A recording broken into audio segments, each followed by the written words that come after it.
Fresh pineapples are far superior to their canned counterparts, but can be overwhelming if you've never cut one before. I'm Julie of juliedcole.com, and today I'm going to show you how to cut a pineapple. I'm going to start by slicing off the top or the crown of the pineapple.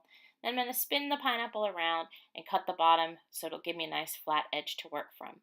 Now I'm going to take my knife and I'm going to very carefully slice off the outer rind of the pineapple. Don't worry about getting all of the eyes off of the pineapple. We'll take care of those in just a moment. Once I've got the whole pineapple peeled, essentially, I'm going to turn it and I'm going to look at those eyes. You want to find the direction that those eyes are going. Usually it's in a diagonal. Then I'm going to take a smaller knife. I have a little citrus knife, and I'm just going to cut out a little wedge where those eyes are. This is going to waste the least amount of pineapple and is going to allow me to clean up the pineapple so I can cut it into nice slices. Then you've got two choices. Slices, so you can cut several slices out of your pineapple. If you have a metal cookie cutter, you can cut out the core there.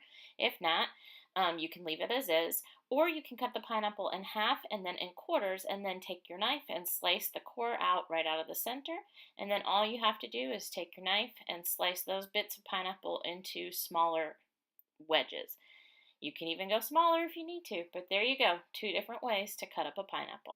Check out juliedcole.com for more.